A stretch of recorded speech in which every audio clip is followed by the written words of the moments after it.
Think of one person who genuinely irritates you. Not a noise, irritates. The kind where just seeing their name on your phone makes something tighten in your chest. Got them? Now, what specifically bothers you? Is it the arrogance, the neediness, the way they never take responsibility for anything? Hold that, because here's what's happening. That trait, the one that makes your skin crawl, your unconscious mind recognizes it, not in them, in you. Carl Jung had a name for the part of you doing this right now. He called it the shadow. You see it in relationships first. Someone you used to love becomes someone you can barely stand. And what you can't stand, specifically, is how selfish they are. How they always make everything about themselves. But the people closest to you have noticed something. When things go wrong, you go quiet. You disappear. You pull focus back to yourself and call it needing space. You're not selfish the same way they are, but you're doing the same thing in a different outfit. It shows up at work too. The colleague who gets under your skin is the one who oversells themselves, talks too loud in meetings, takes credit, and you hate it, genuinely. You go home and vent about it, but you've had an idea sitting in a drawer for 2 years that you never pitched because you were scared of being seen as too much. Their visibility is what you're afraid to claim in yourself, and it shows up in strangers.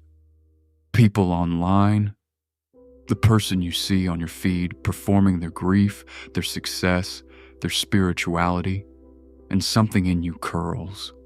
So fake, so performative.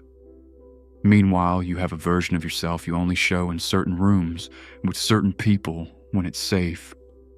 The pattern is consistent. The traits that trigger the strongest reaction in you are often traits you carry and can't look at directly. So why does this happen? And why can't you see it? Carl Jung introduced the shadow in Ion, his 1951 collected work, Volume 9, Part 2. He described it as the part of the psyche containing everything the conscious mind refuses to identify as itself: qualities, impulses, desires that got labeled unacceptable early in life and got pushed down. Not destroyed, pushed down. Jung was precise about this. The shadow doesn't disappear when you repress it. It goes underground and starts running things from there. In 2 essays on analytical psychology, 1953, he described how the things we cannot see in ourselves tend to appear most vividly in our reactions to other people. A central idea in his thinking about projection and the unconscious. That's the heart of what he was pointing at. The parts of you that got buried don't stay quiet. They find an exit through the way you see everyone else. That's mechanism 1. Repression. Jung used this word in the psychoanalytic sense, an unconscious process, something that happens below awareness. You didn't decide to bury these traits. They got stored there automatically, early, when accepting them felt dangerous. That's where mechanism 2 comes in. And this one has been tested in a lab.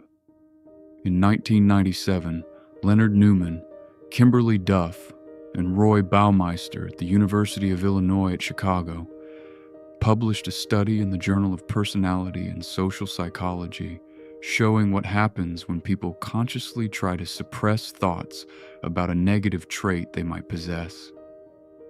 This is suppression. Deliberate, effortful, aware. Different from Jung's repression, which is automatic and unconscious, but the outcome connects. When people actively tried not to think about a threatening quality in themselves, that trait category became what the researchers called chronically accessible, a permanent filter through which they saw everyone around them. The people who most aggressively suppressed thoughts about a negative trait were the ones most likely to perceive that exact trait in strangers, people they had just met, people they knew nothing about. Together, these two mechanisms, Jung's unconscious repression and Newman's conscious suppression, describe the same loop from two different angles. You can't see the trait in yourself, so it appears everywhere you look. The more intensely someone else's arrogance bothers you, the harder something inside you is working to keep a lid on. Now here's what Jung actually said to do about it. The first practice is called projection withdrawal. It's a formal Jungian method, not a metaphor, not a self-help concept. The process is this. When you notice a strong negative reaction to someone, you treat that reaction as information rather than judgment. You ask one specific question, not, why are they like this? But where do I do this? Not whether. Where? In a relationship context, this looks like catching yourself mid-vent. She's so controlling. And sitting with the question, where in your own life are you controlling things you're afraid to let go of? Not to let her off the hook, that's separate, but to stop using her behavior as a place to store something that belongs to you. In a work context, it looks like noticing that a specific colleague triggers something disproportionate, and instead of managing your reaction to them, you get curious about what you're suppressing. What version of yourself have you refused to let be visible? The second practice is shadow integration. Jung's method for this, called active imagination, is a full technique detailed in the Transcendent Function, Volume 8, of his collected works. But before you go there, start here. The next time someone's behavior makes your jaw tighten, open your notes app. Write exactly what they did and exactly what it made you feel. Then write this one sentence. The part of me that recognizes this is, and finish it without thinking. Don't edit, don't soften it. That single sentence is the beginning of active imagination. You're giving the shadow a voice in a controlled space instead of letting it speak through your reactions to everyone around you. What tends to come up is not what you expect. It's not cruelty. It's longing. The arrogance you hate is often a desire to be seen that you decided was too dangerous to act on. The neediness you despise is often a version of your own need for connection that you buried under self-sufficiency. This doesn't excuse anyone's behavior. It makes you legible to yourself, which is the only thing that actually changes the pattern. The shadow isn't your dark side.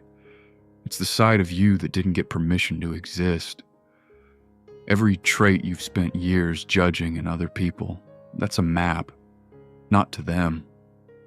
To the parts of yourself that got labeled too much, too needy, too arrogant, too sensitive, and got buried before you could decide for yourself whether they were true.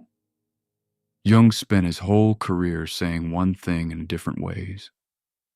The most dangerous version of you isn't the one who knows their darkness. It's the one who's convinced they don't have any. So here's the question. Drop it in the comments and be honest. What's the one trait in other people that gets under your skin the most? The thing that makes you feel the most righteous? Don't overthink it. Your first answer is the real one. Seeing the shadow doesn't make you darker. It gives you the freedom to choose differently. If this is the kind of psychology that makes you actually uncomfortable, subscribe. Next video. The persona. The mask you built to survive is now the thing standing between you and everything you actually want. I'll see you in the shadow.